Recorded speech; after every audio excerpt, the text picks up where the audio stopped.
이 디모데 전후서와 그 뒤에 있는 디도서를 목회서신이라고 부르는데, 이 편지들은 이방인을 위한 복음의 사도였던 사도 바울이 자신의 사랑하는 아들 같은 디모데 그리고 디도에게 여러 가지 교훈을 주는 그런 편지예요. 그렇다면 목회자만 이 편지를 받아서 잘 읽어야 되는 사람들인가? 평신도에게는 쓸데없는 편지가 아닌가? 그렇지가 않습니다. 요즘 세상은 유일하신 우리가 생각하는 진리이신 예수 그리스도가 뭔가 희미해진 것 같은 그런 세상 속에서 우리가 살고 있습니다. 예수님은 늘 진리이신데 세상 사람들은 예수님께서 진리가 아니라고 그래요. 뭐가 진리예요? 사람들이 생각하는 것? 사람들은 이것저것 다 진리라고 얘기를 합니다.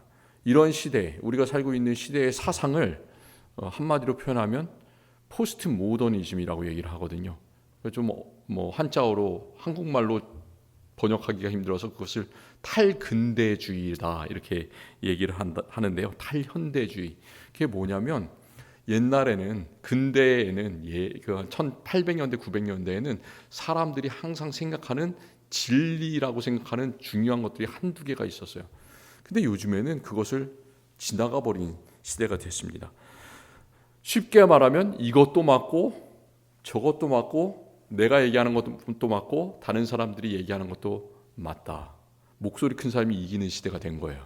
그러니까 다 그런 것이 상대주의적이고 뭔가 이 나라에 가면 이게 맞는 것 같고 저 나라에 가면 저게 맞는 것 같고 그런 세상이 되었습니다. 그렇다면 예수 그리스도의 진리가 어떻게 됩니까? 예수 그리스도의 진리가 참된 이 세상의 유일한 진리인데 그 진리가 그냥 이 세상의 작은 조각, 파편처럼 돼버리는 그런 세상에서 우리가 살고 있습니다. 금년 마지막 수요예배를 드리면서 우리가 생각해야 되는 것은 예수 그리스도께서 그 진리 그리고 교회의 진리 그것이 아무것도 아닌 게 아니라는 거예요.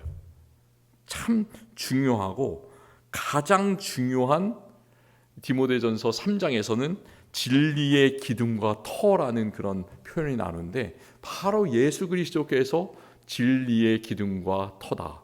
이 교회가 진리의 기둥과 터다라는 사실을 우리가 마음속에 새기고 늘 기억해야 할 줄로 믿습니다. 그게 바로 이 마지막에 우리가 항상 이 처음과 마지막이 중요하지 않습니까? 마지막 수요예배 시간에 기억해야 되는 그런 중요한 내용입니다. 점점점 개인주의가 판치고 점점 작은 것들이 다 진리라고 얘기되는 이 세상에서 우리는 무엇이 진정한 진리인가? 흔들리지 않는 그런 믿음을 가지는 것이 진짜로 중요한 시기에 살고 있습니다. 앞으로는 계속해서 기독교인으로 살아가는 게 예수 그리스도를 마음속에 진리로 모시고 살아가는 게 힘든 세상이 될 거예요. 이것은 그냥 제가 앞을 바라보는 예언의 능력이 있어서 하는 것이 아니라 세상에 돌아가는 그런 모습들을 봤을 때 계속해서 젊은 세대들이 예수님을 떠나가고 그런 모습을 봤을 때 앞으로는 예수님을 믿는 게 참 점점 더 어려워지겠구나. 그것을 우리 모든 사람이 다 느낄 수 있습니다. 그렇기 때문에 우리가 해야 되는 것은 정말로 심지가 흔들리지 않게 굳게 서서 있는 것, 그것이 진짜로 중요하죠. 이렇게 하는 데는 목회자도 마찬가지고요, 평신도도 마찬가지예요. 그렇기 때문에 이 목회 서신은 목사만 읽어야 되는 책이 아니라 믿음을 굳게 붙잡고 있어야 되는 평신도, 목회자 할 것 없이 진정으로 기억하면서 읽어야 되는 그런 책입니다. 디모데전서 4장에는 요즘 세상뿐만이 아니라 디모데가 편지를 받는 그 에베소 교회 안에서도 그런 여러 가지 잘못된 생각들과 잘못된 교훈들이 많이 들어왔고 그것이 교회에 큰 어려움을 가져왔다는 사실을 말씀해주고 있어요. 우리가 전에 디모데전서 1장에서 그 당시에 디모데가 목회하고 있었던 그 에베소 교회의 상황을 잠깐 살펴봤는데요. 그곳에는 이미 여러 거짓 교사들이 있었습니다. 그래서 거짓 교사들이 하는 게 여러 군데를 이곳저곳 방문하면서 거짓된 그런 교훈들을 가르쳤어요. 그리고 이들이 집중하는 게 뭐냐면 신화와 족보에 끊임없이 몰두를 했습니다. 이따가 신화와 족보가 무엇인지를 다시 한번 말씀을 드릴 거예요. 4장 1절 말씀에는 이렇게 바울이 이야기를 하고 있습니다. 그러나 성령이 밝히 말씀하시기를 후일에 어떤 사람들이 믿음에서 떠나 미혹하는 영과 귀신의 가르침을 따르리라 하셨으니, 여기서 후일이라고 하는데 후일이 뭘까요? 후일, 영어에는 더 later day라고 되어 있거든요. 뒷날에, 앞으로는, 그런 뜻으로 되어 있는데, 이 후일은 생각해 보면 종말의 때, 예수님께서 다시 오는 그 때를 후일이라고 얘기를 할 수도 있고요. 그리고 또 이 편지를 받는, 디모데가 편지를 받는 그때를 후일이라고 얘기할 수도 있고, 그 편지를 받았을 때부터 종말이 이를 때까지 그 가운데의 시간들, 그러니까 우리가 지금 살고 있는 그 시간들이잖아요. 그 모든 날들을 다 후일이라고 얘기할 수도 있어요. 근데 그 후일에는 그 이후로 어떤 일이 생기느냐, 이런 일이 생긴다는 거예요. 사람들이 미혹하는 영에 빠져서 잘못된 가르침을 따를 것이다. 그러니까 한번 생각을 해보세요. 디모데가 목회하고 있던 에베소 교회에서도 이미 많은 이단들이, 많은 잘못된 거짓 교사들이 들어와 있었다는 얘기잖아요. 그러니까 앞으로 뒤로 가면 갈수록 예수님께서 오시는 그 날까지 이르면 이를수록 그런 잘못된 가르침이 많아지겠습니까? 줄어들겠습니까? 점점 많아진다는 얘기예요. 이 말은 계속해서 미혹하는 영들과 귀신의 가르침을 따르는 사람들이, 그런 증거들이 점점 많아질 것이다라고 경고를 하고 있습니다. 이제 잘못된 가르침을 전하는 사람들의 모습이 그 다음 절에 그려지고 있는데요. 그 사람들은 이렇게 표현하고 있습니다. 자기 양심이 화인을 맞아서 외식함으로 거짓말하는 자들이라. 제가 여기서 두 가지 단어를 좀 설명을 드리고 싶은데, 외식이라는 단어가 뭘까요? 외식이라는 단어. 예수님께서도 여러 번 소리를 치십니다.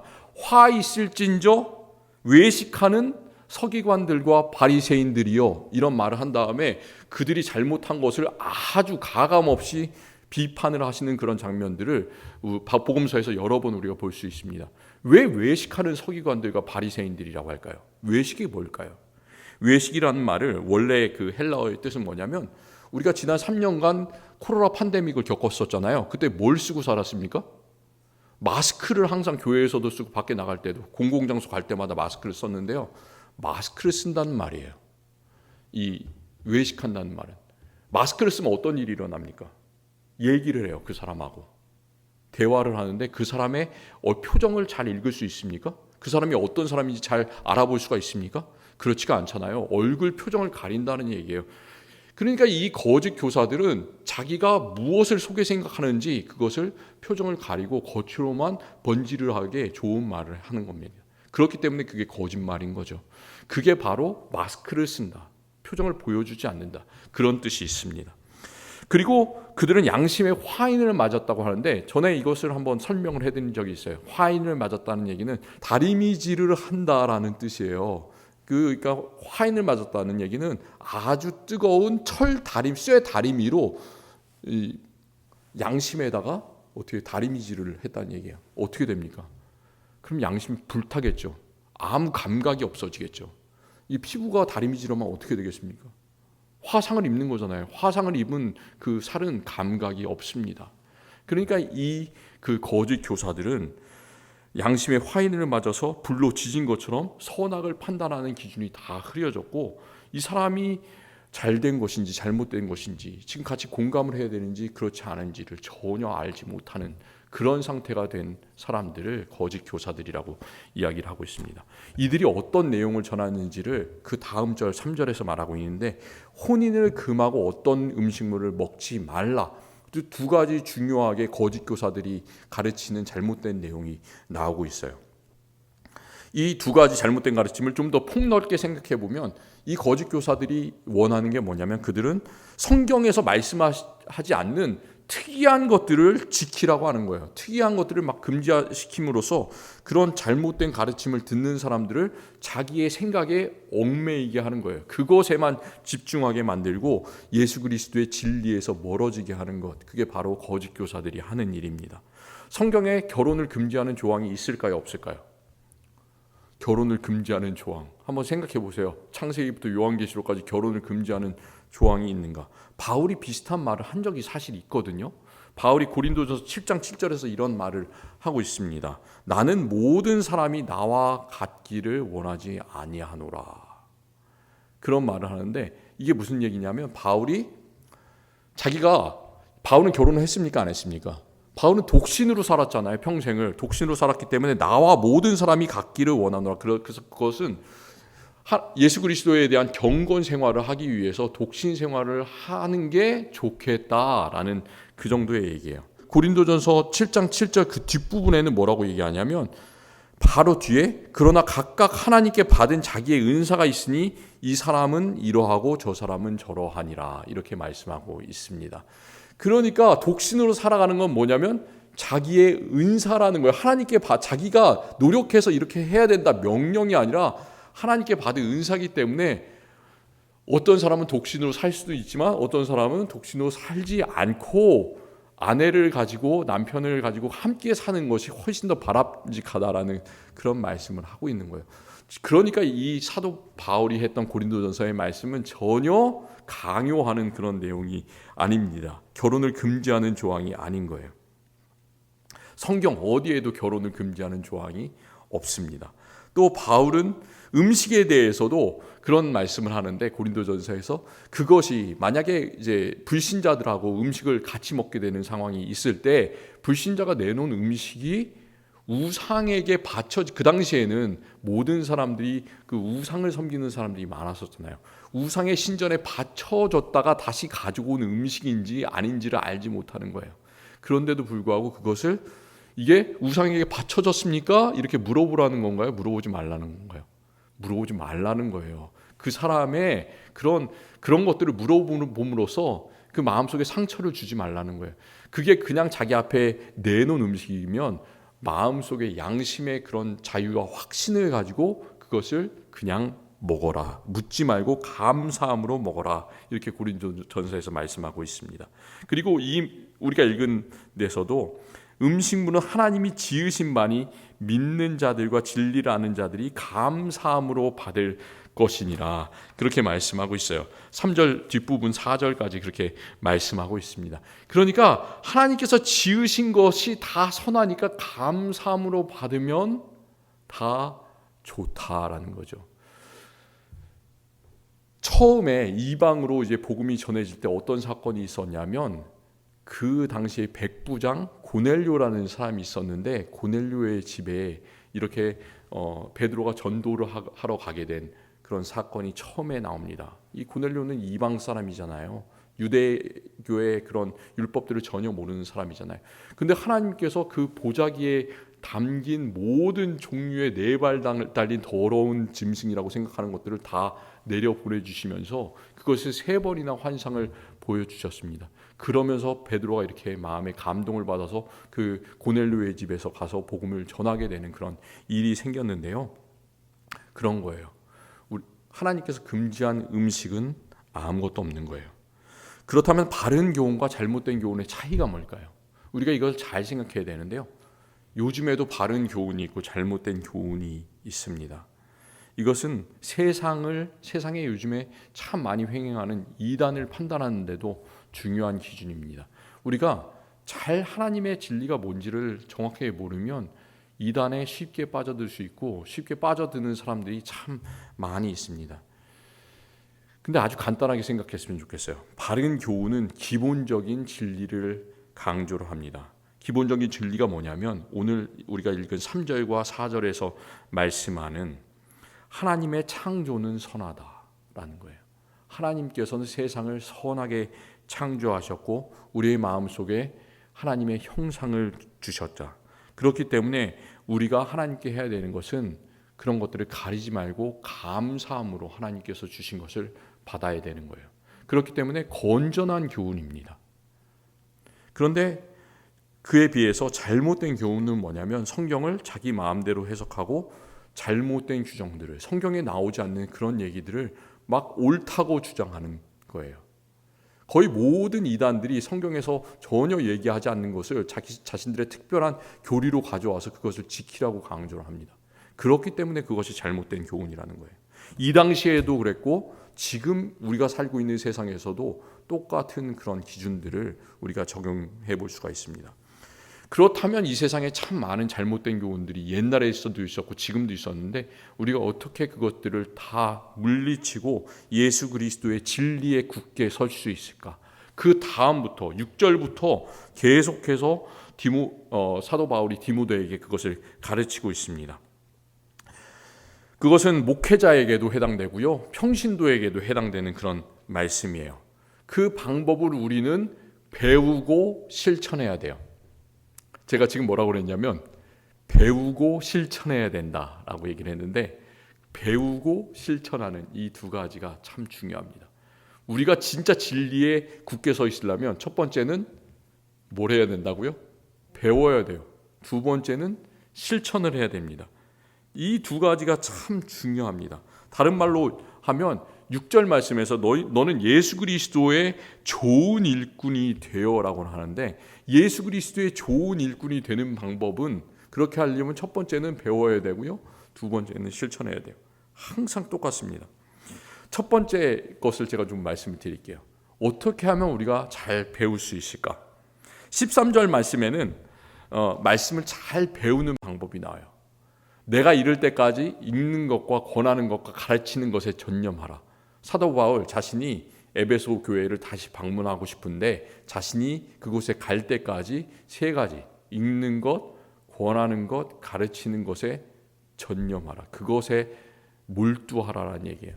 뭘 읽습니까? 여기서 뭘 읽으라고 그런 거예요? 그 당시에 책이 여러 가지 많았겠죠. 그리스 로마의 사상을 담은 책들도 참 많았겠죠. 근데 그런 것을 공부하라는 게 아니에요.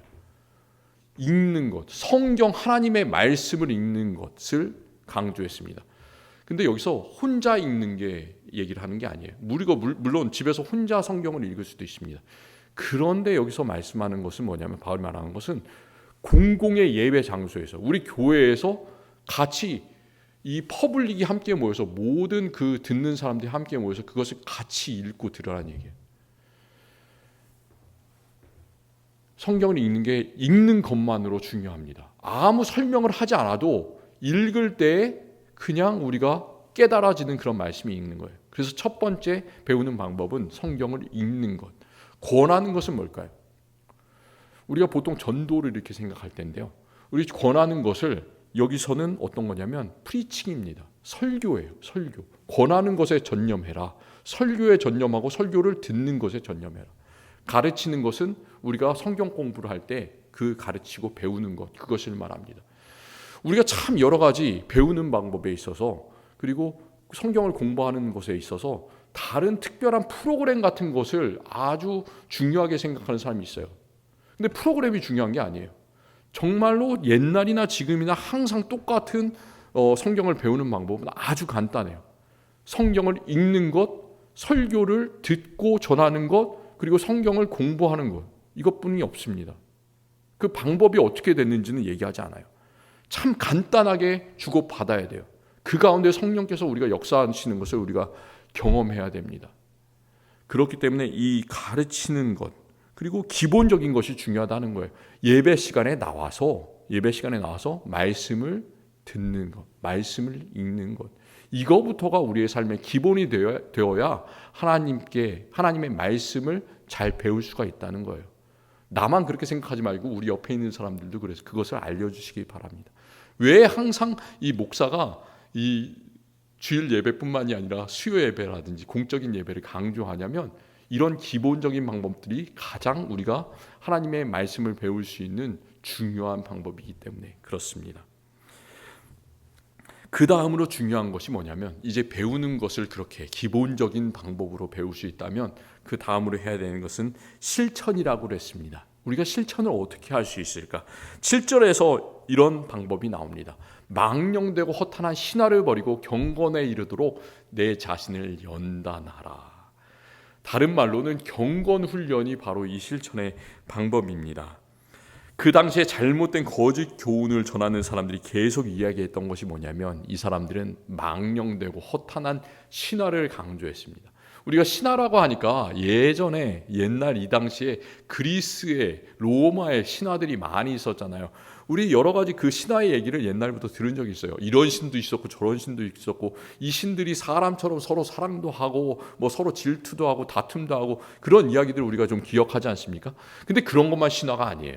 여기서 망령되고 허탄한 신화라고 하는 것은 아주 폭이 넓습니다. 실제로 일어나지 않았고 포장된 그런 얘기들이 있을 거 아니에요. 그런 얘기를 얘기하고 있는 거예요. 그런 게 바로 다 이 망령되고 허탄한 신화라는 거예요. 실제로 일어나지도 않고 거짓말인데 이렇게 하는 그런 이야기들, 그렇게 생각하시면 되겠습니다. 그런 것에 빠지지 않기 위해서 해야 되는 그 실천이 바로 여기서 말하는 경건에 이르도록 너의 자신을 연단하고 계속해서 훈련해가는 것이 중요하다는 말이에요.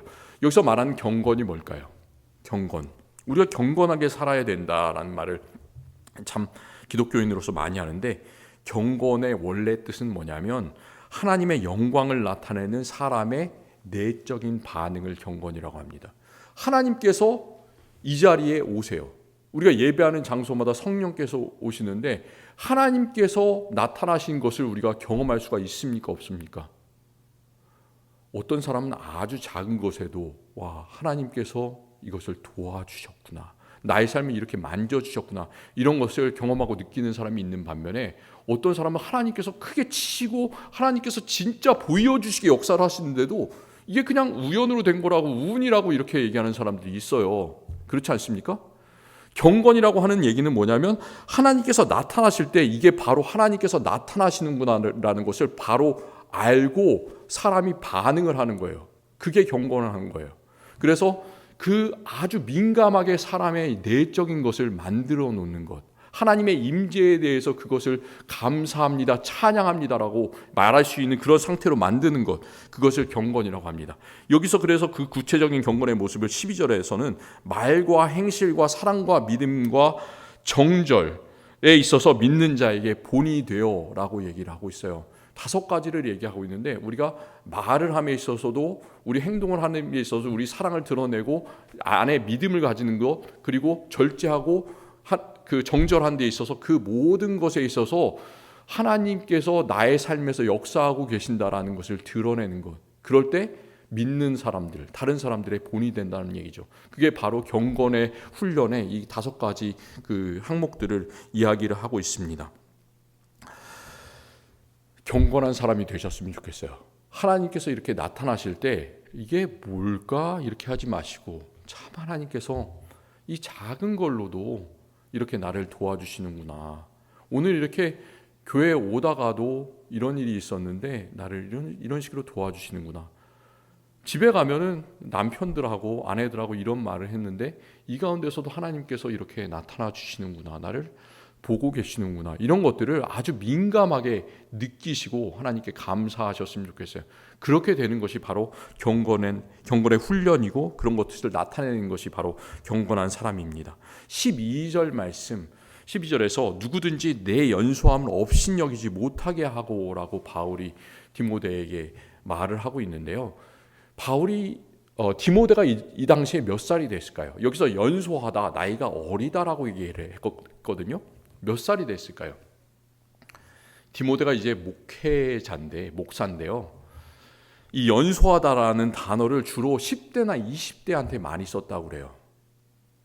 그래서 아무리 봐도 학자들은 그렇게 얘기를 하는데, 디모데가 이 당시에 편지를 받았을 때 나이가 40이 안 됐을 것이다.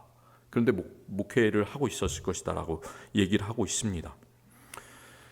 그런데 바울이 강조하는 것은 나이가 많은가, 나이가 적은 것보다 훨씬 더 중요한 것이 뭐라고요? 바로 경건의 모습을 보여줄 수 있는가, 하나님 앞에서 다른 사람 앞에서 보여줄 수 있는가, 말과 행실과 사랑과 믿음과 정절에 있어서 보여줄 수 있는가, 그것이 훨씬 더 중요하다라는 것을 이 구절을 통해서 말씀하고 있어요. 여러분들 나이가 많으세요? 적으세요? 우리가 70년을 살아도 50년을 살아도 세상에 있는 것들을 다 알 수가 없잖아요. 나는 참 작게 보입니다. 나는 연소하다. 나는 참 작은 존재다. 이런 것을 느끼지 않습니까? 그럼에도 불구하고 믿음에 있어서는, 경건에 있어서는 큰 사람이 되시기를 바랍니다. 그게 참 중요해요. 내가 나이가 많다고 이렇게 의시되는 것이 아니라 나는 경건하다. 나는 참 불쌍하지만 하나님께서 나를 이렇게 경건하게 훈련시키시는구나, 그것으로 만족하시면서 하나님께 감사하셨으면 좋겠습니다. 이렇게 우리는 양날개가 참 중요합니다. 양날개. 우리 그 새들이 날 때 한쪽으로는 이렇게 날 수가 없잖아요. 양쪽을 펴면서 날아야 됩니다. 말씀의 배움과 실천, 이게 양날개고요. 다른 말로 하면 교훈과 경건, 믿음과 행동, 이론과 적용, 우리의 머리와 우리의 마음, 이 양날개로 가는 거예요. 어떤 사람들은 머리만 큰 사람들이 있습니다. 어떤 사람들은 아무것도 아는 것이 없고 마음만 뜨거운 사람들이 있어요.